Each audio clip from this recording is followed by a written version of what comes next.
Regan's Corner. It's been a while since we did a little bit of the podcast side of things. We did interviews and this and that, but we got to get back to the bread.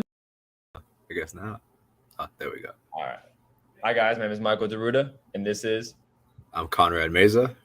a Regan's Corner Sports Network. And today's hot topic we're going to be talking about today is the Ja Morant incident that happened, I believe, last week. What are your thoughts on that?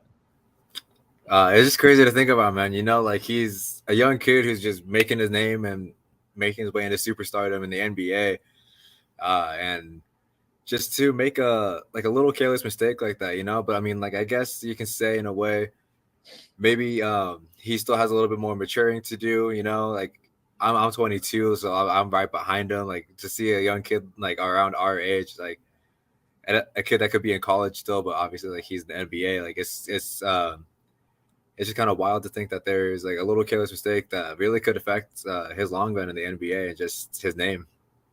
Oh, yeah, exactly. Especially his reputation and all that stuff could just go through the water, knowing him as a guy who just wastes on money, goes to, strip clubs and just does all dumb stuff, especially exactly. At 23. And he also is very much of a role model for all these young kids out there that are trying definitely. To be like, a lot of kids are trying to be like Stephen Curry or LeBron James. A lot of people look up to Ja Morant. He's in that superstar spectrum as well as one of those great players like Curry, like Luka, Giannis, LeBron James, all those players. And he made a careless mistake, but he did sign a 5-year extension worth $231 million. I mean, he could do a lot more with that money than just be wasting it on dumb stuff that like he just did.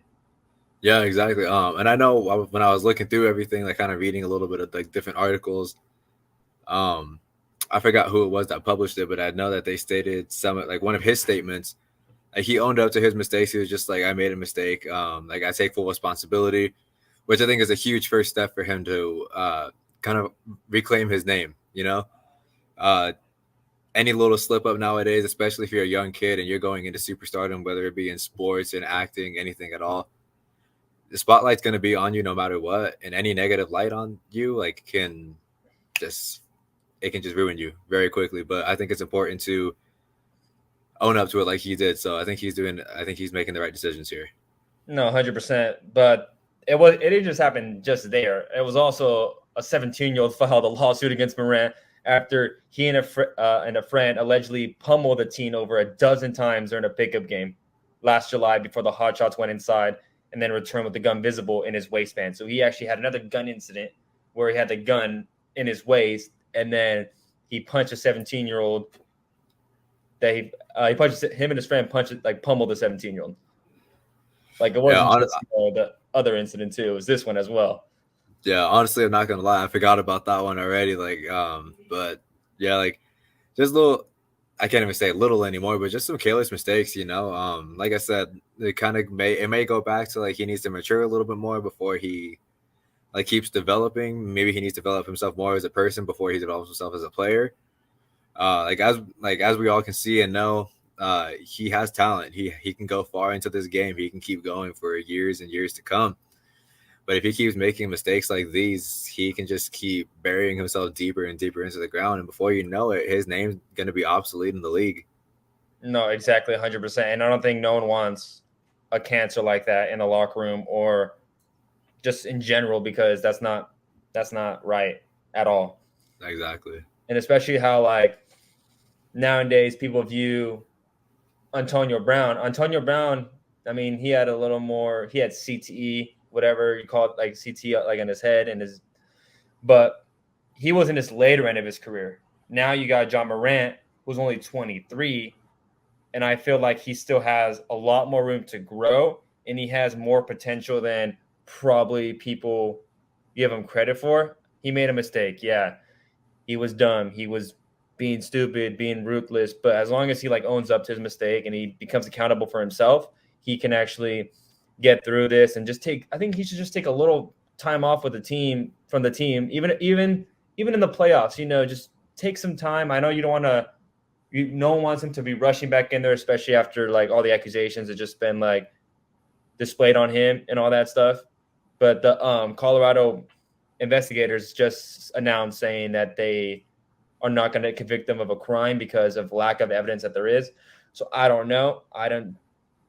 There was no evidence published about any of that stuff, but we also have the Instagram live video, so we know exactly what happened before it got deleted. So Yeah, and honestly, I feel like how you're saying that even with the playoffs right now, it might be a little smart to take some time off, because if he goes into playing and like he pops off, like he just sets the court on fire. He just absolutely dominates. The more he does that, I feel like it's kind of gonna cover up what he's done off the court, because they're gonna be focused so much on the game, especially fans nowadays. especially They're gonna focus more on the game than on the person. So the more people focus on the game rather on the person, he's gonna keep making mistakes, because he's like, all right, well, if I do this, maybe I can make up for it on the court, which isn't how it should be. Like you're everybody is a person. He's a human being. We are all human beings. Nobody deserves to be treated the way he has been treating people in his past. And like we both said, he just needs some more time to develop, kind of just relax a little bit. Maybe it's just the excitement of being in the NBA, getting such a big contract and everything. They think we just be wasting money, being dumb, being young. But he's not young because, in a sense, he's older than a lot of us, even young people. Like you say, you're 22, I'm 21, but like he's in the NBA. You got other, like I said, kids looking up to him. I don't think really kids are looking up. I mean, there are kids that are looking up to us, but like not in that magnitude that he is, especially the platform that he has and all that stuff, that a lot of those kids, younger teenagers around his age, that are trying to be like him or trying to be a part of the NBA and looking up to him, but no one's going to be looking up to a guy that's doing stuff like that. Yeah, exactly. I totally agree with that. No, go ahead. No, you go ahead. Go ahead.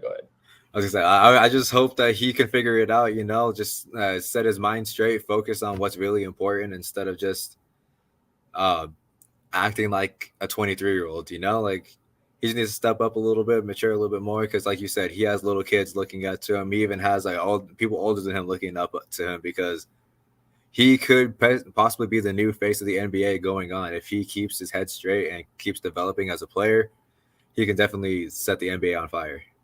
Oh, 100% agree with you with that statement. It's kind of like hard to like read, especially on the news, thinking, John Morant, Grizzlies, they were the second seed in the NBA. Now the Kings jumped up for the second seed. Now they're the third seed in the NBA with championship aspirations. So, that also doesn't even hurt everyone else as individuals and all that. It hurts the team as well.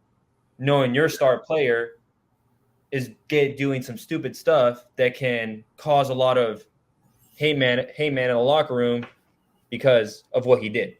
And especially when it's close to playoff time as well, that really can hurt some teams, chemistry and locker room, especially the Grizzlies. They love to talk. They love to talk a lot of crap. I see them. I'm a Warrior fan, so I see them on the playoffs, all talking all that, like all that crap and all that stuff, So, but like that can really hurt a team's chemistry and a team's mindset going forward, especially after what he did. Yeah, definitely. Like team chemistry is it's very, very crucial. Like you said, especially going into playoffs. One mistake from one player can really just ruin the whole team, because yes, it's a team sport, but you also do depend on like everybody being able to show out and show up. Everybody needs to be on their A game, and if he's focused on other things besides the game, it can take the focus away from some of the other players as well. Like if a lot of the guys in the league with that team, they've already have some experience already, like so they know like they can stay focused and everything. But still, it's nice knowing that you have some young talent there that could also help carry this team. So it's a very, very sticky situation that Morant's got himself in, and I'm like I said, I just hope he can pull through. Oh, 100%. I agree with that.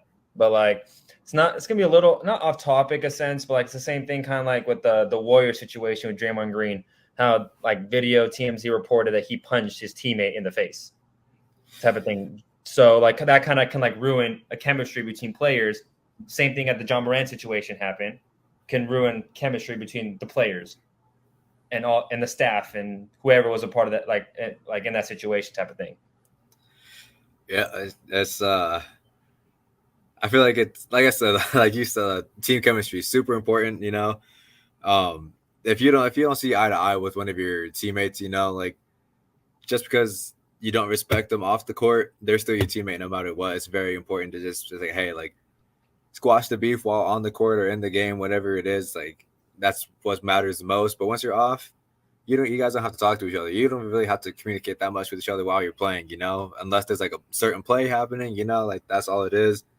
But just because say me and you didn't like each other and we're on the court, all of a sudden I just go up to you and just sock you in the face just for no reason, just because I don't like you. Like that's not gonna settle anything, and it's not gonna bring us any closer. Problems. Yeah, exactly. 100%. It's not gonna help our team. It's gonna make us look even worse because like, oh, what's going on behind the scenes, kind of thing. You know, it's like exactly. Sorry to cut you off, but we do need to send it back to the CEO in Indiana of Regan's Corner Sports Network, interviewing the star freshman pitcher Armando Martinez of Manchester University.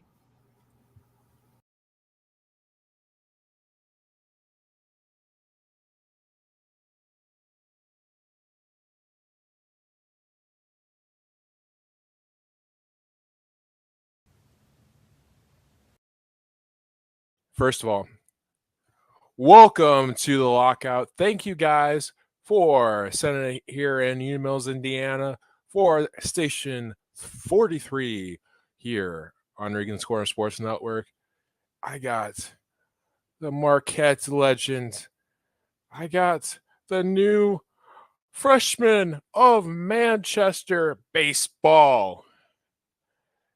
Mr. Martinez, how's it going? How's it popping? And how is it feeling the vibe, my dude? It's going good. Really good. How are you? I'm doing good. I mean, other than the Wi-Fi and the snowstorm here, it's all good. It's all good in the hoop. Okay. So how did you start in the game of baseball? Well, my grandfather really got me into it. Ever since I was like 6 years old, he always had me throwing a ball, swinging a bat. And I always got to play catch with him and all that. So he was a really important piece of my baseball career, I'd say. You gotta love that. My grandfather was too, kind of with baseball and kind of growth and stuff like that for myself as well. So, but getting into everything with Marquette, with kind of how did you start in that area and how did you kind of grow as a pitcher while you were at Marquette? Well, before Marquette, I didn't try out for the baseball team because I didn't feel like I was good enough to play. And then sophomore year, COVID hit. So I've only had 2 years to play in high school, which isn't the best, but you know, you can only get what you can out of the short amount of time you have in high school. Absolutely. But you go in the camps, hustling your junior and senior year, landing a college scholarship here at Manchester, man, that's you got to do some hustle work at that point in time with your last 2 years because I've talked to athletes who are getting recruited by the time they were in 8th grade. So for you to kind of be like, hey, I'm just going to camps, I'm going this, I'm grinding. That's a great story right then and there. Okay. So while you're at these camps, what are some of the mindsets that you have, the kind of advice for younger players and kind of on those lines? Well, I just say have fun. Well, you may not come out with the outcome you want, but it's always a fun experience to be able to throw in front of a college coach, and don't fear that you won't do good, you won't do all this, because you got to believe you will, and you could achieve what you are achievable of. Absolutely. So going into your recruitment process, how was kind of the feel and how was it kind of mentoring from your grandfather, from your family on different places to pick? And how did you kind of get into the mindset of Manchester and all that jazz? Well, Manchester is just like Marquette, is a very small school.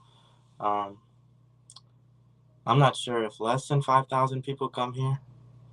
But I'm not sure. But I just know it's a very small school, and it's like Marquette because teachers are willing to help you. Your professors are willing to help you. Everybody wants you to succeed, especially when you're paying for these college classes. And you gotta build a relationship with your professors and your academic advisors and all that. So I really chose Manchester because it was close to home and just because it wasn't as far as these other colleges. You get that nice little kind of maybe a good hour away, but at the same time, you can go home anytime you really want. So you got that nice little feel to it, and you got the same environment. I mean, a win-win. So was it like kind of visiting their campus, especially since you're just kind of the year off of COVID and this and that, and kind of the campus visits, especially since you're on your kind of tour of trying to get recruited and stuff like that in these camps? Well, what stuck out to me about Manchester was it was like a good campus. Wasn't too big, wasn't too small, and it just felt like home as soon as I came here because it was not around too much, and where I live, I'm not around much either. So it just felt like a good place to fit in. Kind of steady place that you kind of felt home for a while, right? Yeah. So what are some pitches that you throw in your repertoire right now? So far I throw a splitter and 2-seam and 4-seam right now. Nice. So what are some pitches that if you're in the crunch, you go to? Well, I really depend on my fastball because I feel like I can locate it very well. Not as good as other pitchers, but I feel like I could throw it as a strike. And the other curveballs and the splitters, that's not so much my main pitch. Absolutely. So what are some things that help you get locked in? Probably music. Music is the one thing because you're just listening to it, and you're just thinking about the game as well. And that really pumps me up. What is your go-to playlist? Probably my pregame playlist with Little Baby, Pop Smoke, Little Uzi, Trippie Redd, and that's about it. Those are great songs that get locked in, focused in that bullpen session. Yeah. So what is some exercise that helps you during kind of the bullpen session to kind of center yourself and kind of lock in before I start? Probably a lot of J bands and a lot of stretching because if you don't stretch, you're gonna feel like you're tight, and on the mound you really don't want to feel that way. You want to feel loose, like you control the mound. Absolutely. So coming into college, so what was the biggest transition here in your freshman year than playing high school ball at Marquette? Well, college, it's different because you have to manage your time and figure out when you have classes and when you're free. Because in high school, you were in the same place and you didn't have to make time because you were just going to your practice, maybe work, maybe home. So you would have a lot more time than from college because you have all these mixed courses like at different times and you never know when your practice is. Absolutely. So what are some things that you're looking forward to in the next 3 years on the field and off the field?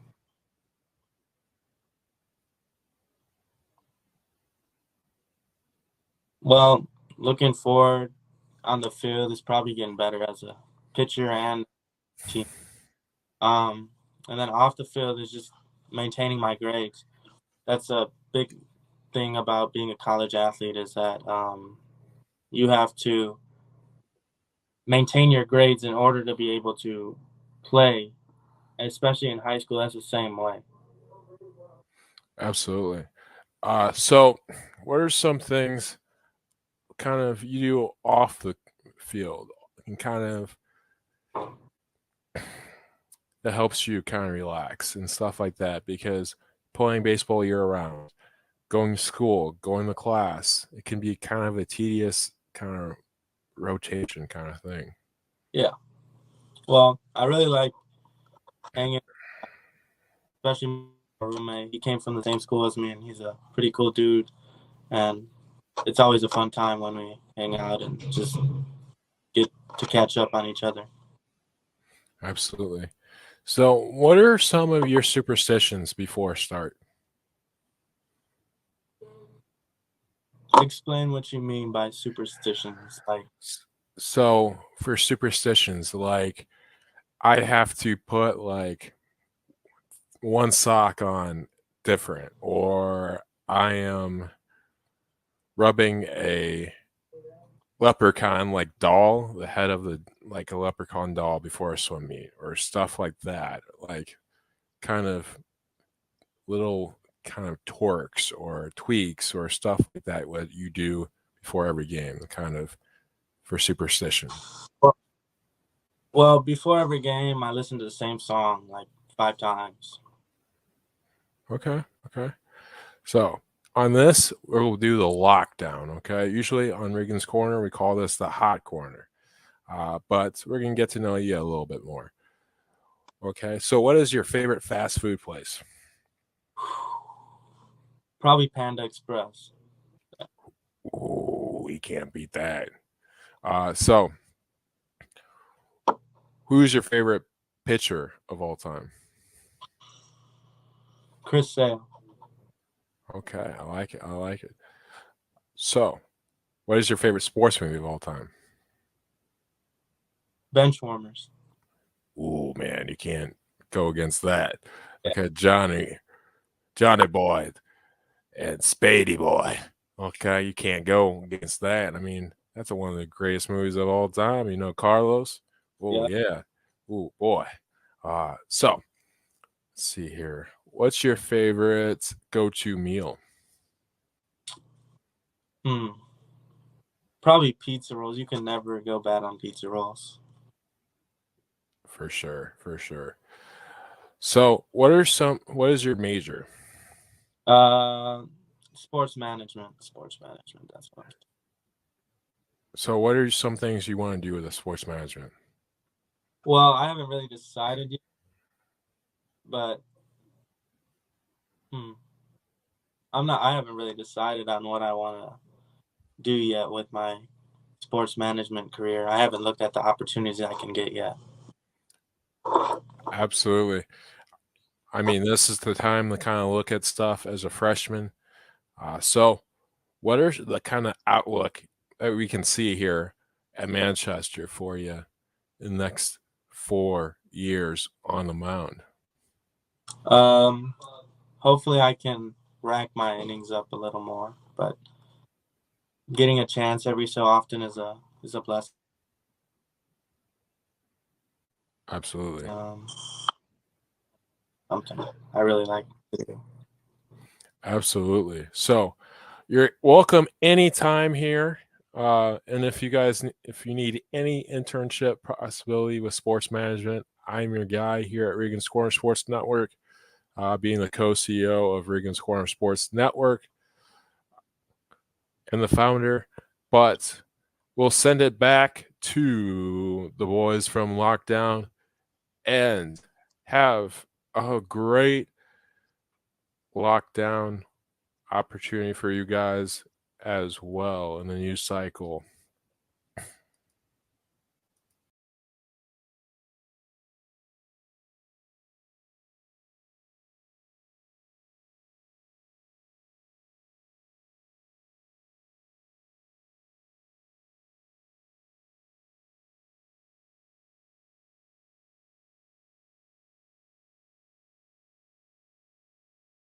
I guess not. Oh, there we go. All right. Hi, guys. My name is Michael Deruta, and this is Conrad Meza. And this is a Regan's Corner Sports Network. And today's hot topic we're going to be talking about today is the John Morant incident that happened, I believe, last week. What are your thoughts on that? It's just crazy to think about, man. You know, like he's a young kid who's just making his name and making his way into superstardom in the NBA. And just to make a little careless mistake like that, But I mean, like, I guess you can say in a way, maybe he still has a little bit more maturing to do, Like, I'm 22, so I'm right behind him. Like, to see a young kid like around our age, like a kid that could be in college still, but obviously like he's in the NBA. Like, it's just kind of wild to think that there's like a little careless mistake that really could affect his long run in the NBA and just his name. Oh yeah, exactly. Especially his reputation and all that stuff could just go through the water, knowing him as a guy who just wastes on money, goes to, strip clubs and just does all dumb stuff, especially Exactly. at 23. And he also is a very much of a role model for all these young kids out there that are Yeah, trying to definitely. be like, a lot of kids are trying to be like Stephen Curry or LeBron James. A lot of people.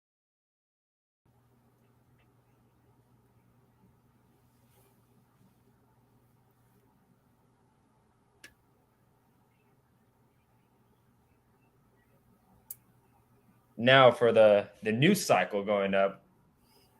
Today is the first day of tampering period, NFL free agency day 1, with a lot of big signings going out. Jimmy G just signed with the Las Vegas Raiders on a 3-year deal, $64 million with $34 million guaranteed. What are your Yeah, thoughts on that signing right there? Jimmy G, man, like he does some good stuff with the Niners, but like honestly, like I think it's a very interesting trade. It's not something I didn't really see coming, but I think that's a great pickup for the Raiders because they needed a new QB. Carr was just not really cutting it for them, like getting injured and just it was just not working out. Obviously, we can see by the season they had. But I think it's a good deal for on both ends. Jimmy G, he needed a team. He needed somebody that could back him up. And the Raiders, they just needed somebody to lead them. And I think this is going to be I think it's going to be a good turnaround for the Raiders, hopefully coming up. No, I would agree on that. I think Derek Carr and the Raiders, they had 9 years together. They need a little break from each other. They needed to part ways because nothing was going right. Even though, in my opinion, the Raiders organization is, I feel like, trash in a sense because they don't know how to really build around someone or build a team around them. They just like quick to trade away players like Khalil Mack. They trade away Khalil Mack, trade away Amari Cooper. They never had a top like 10 defense. I've never seen in my lifetime. I've never seen them had a top 15 defense at all. When Carr has been there, their defense is like top 30, top 28, top 29, top 28, 27, 26. I've never seen them had a really good defense. So hopefully this can just rejuvenate them and be a playoff team with Jimmy G because Jimmy G has that experience. He led the Niners to Super Bowl that 1 year. But injuries cost him too. The Niners drafted Trey Lance.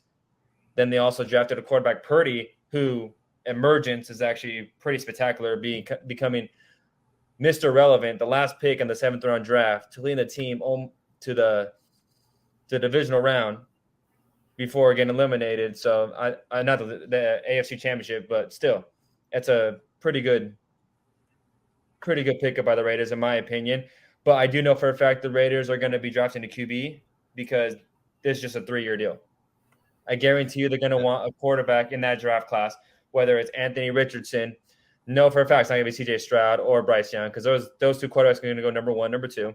Number 1 because the Colts traded. Not the Colts. The Panthers traded for the number 1 overall pick. So I know for a fact the Panthers are either going to get CJ Stroud or I've been hearing reports saying they're going to get Anthony Richardson as well. But I'm not sure on that. I do definitely think they're going to go for CJ Stroud.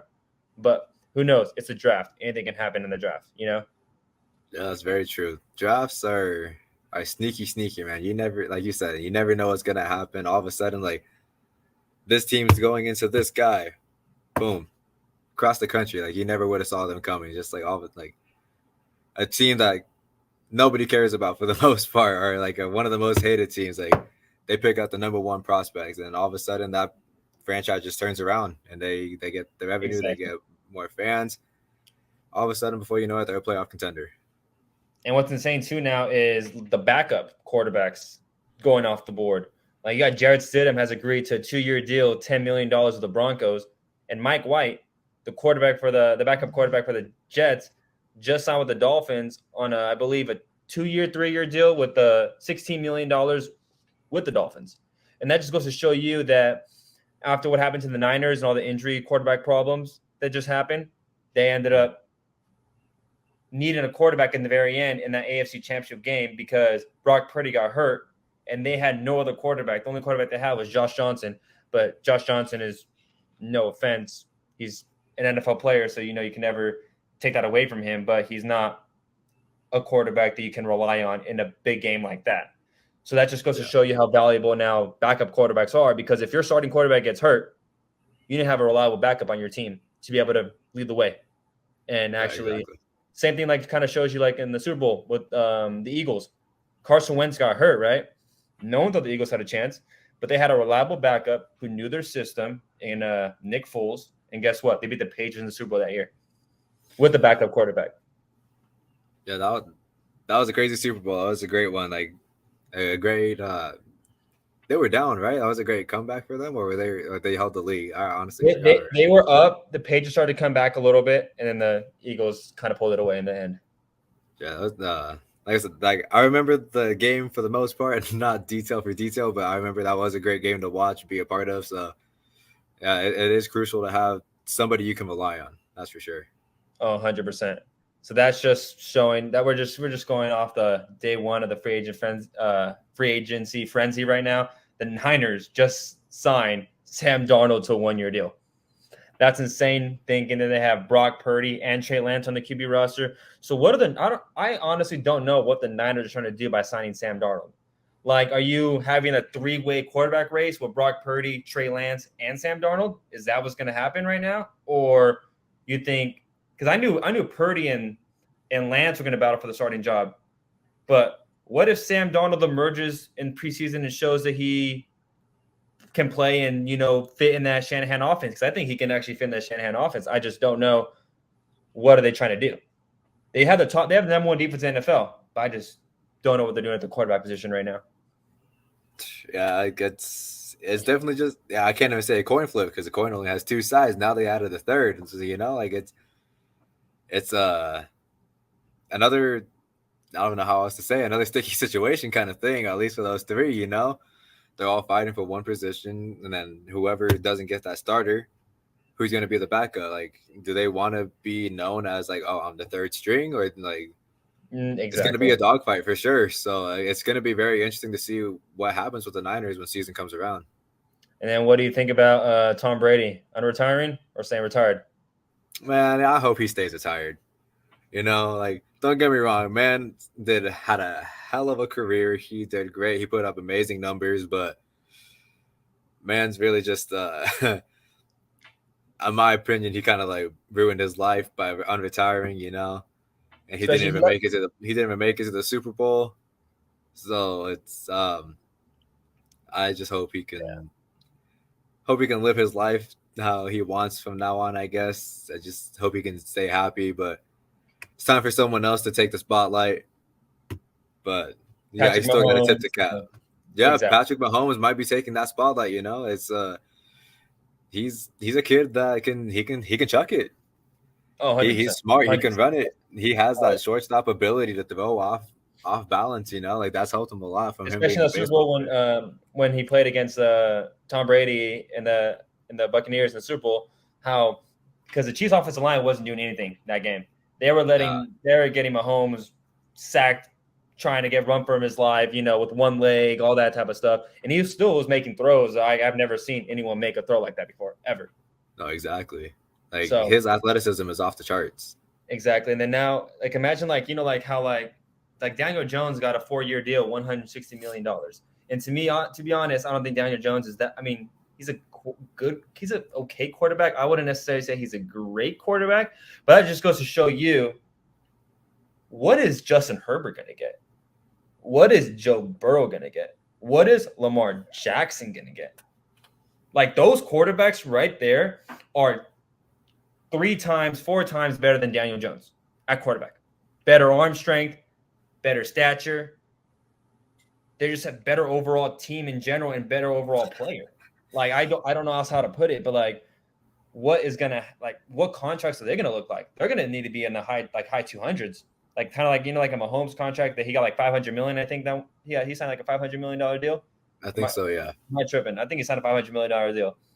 But like his quarterback's going to be those quarterbacks going to be near there. I think. I feel like 300 million, 2-something million for Lamar Jackson, Joe Burrow, and Justin Herbert on the table right there for them. Yeah, it's basically just the dog eat dog world out there. It's just like, hey, it's like my stats are better than this guy's. I want more, or I'm out. Like it's Exactly. The free agency world, like another dog eat dog world out there. It's just like, hey, we want this guy. Like we're willing to give you this much. Just like we'll send away this guy if we need to. Exactly. Exactly. So now moving on from NFL free agents day one, we're going to go on to the basketball world. What do you think on the chances of the Lakers this year making the playoffs? Because to be honest, I think they're going to make the play-in because they did some really good moves by getting D'Angelo Russell, Jared Vanderbilt, and Malik Beasley. Jared Vanderbilt, Malik Beasley hop out and the outside shooting wise, especially with D'Lo, but they got those two players with the defensive side of the ball. They know how to stop the ball and play really good defense.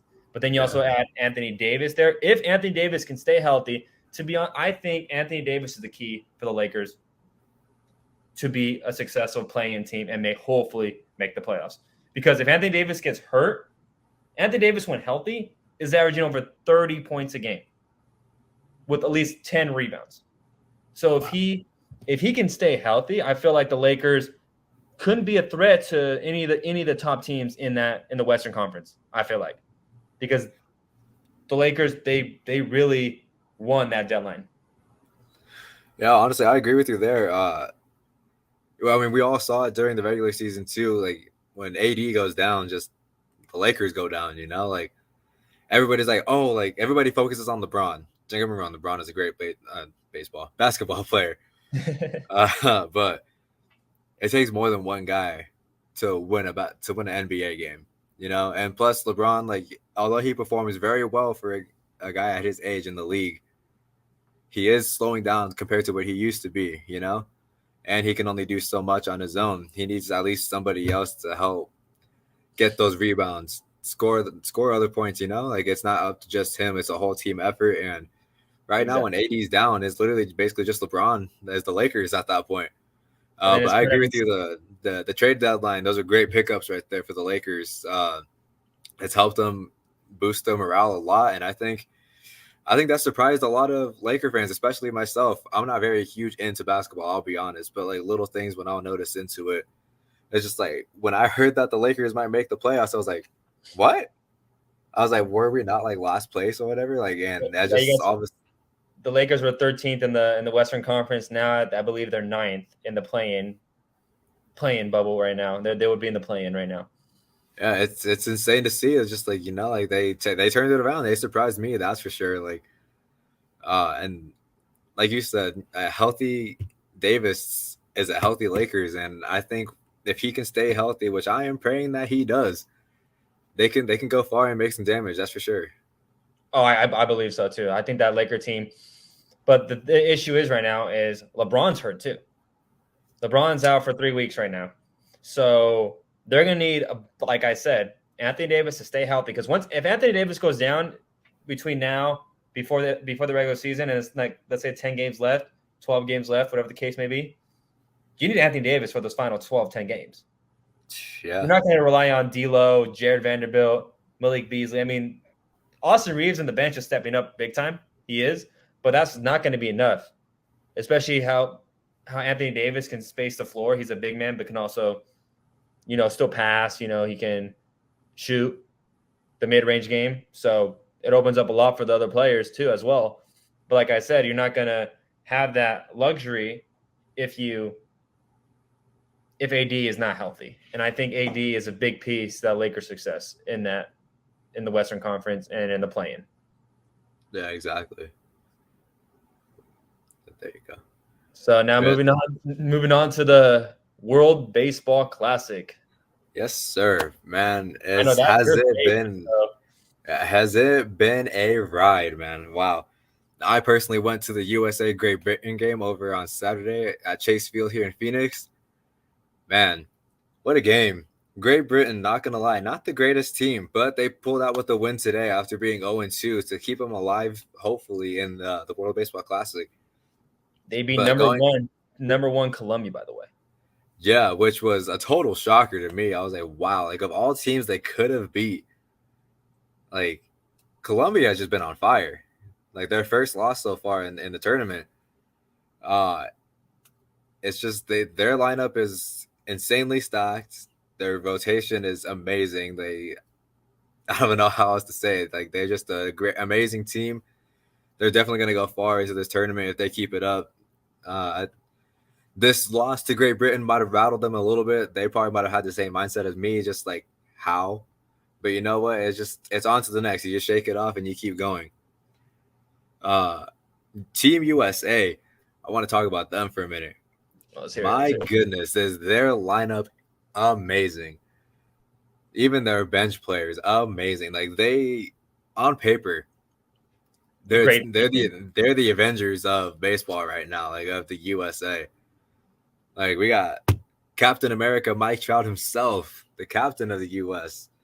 He's been very disappointing so far this tournament. World Cup, yeah.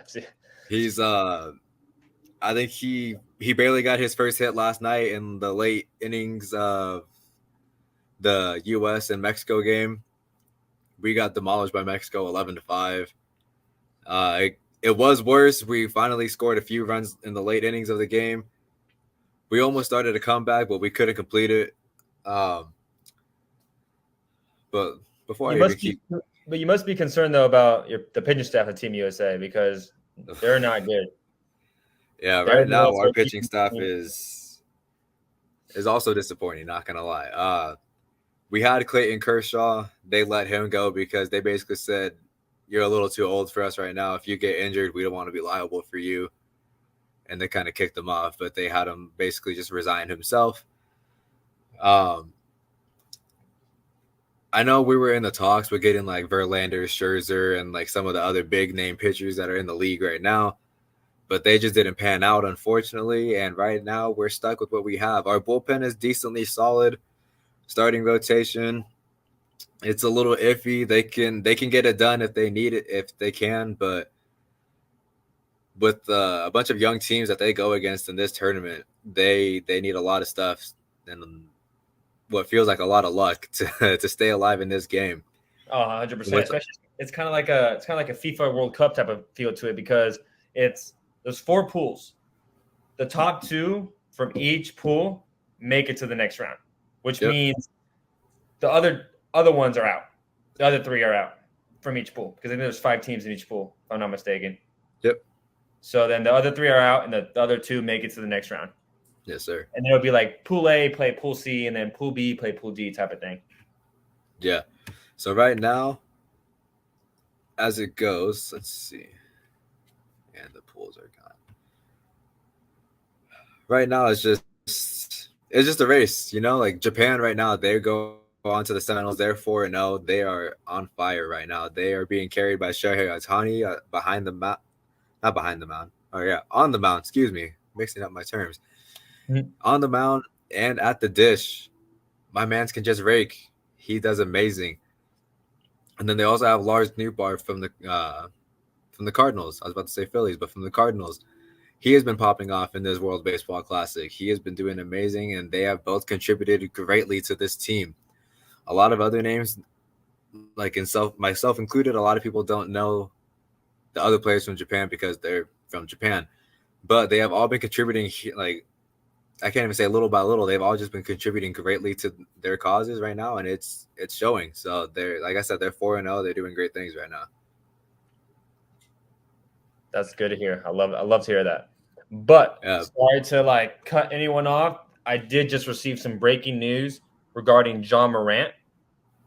He has entered a counseling program in Florida, and there remains no timetable for his return to active play.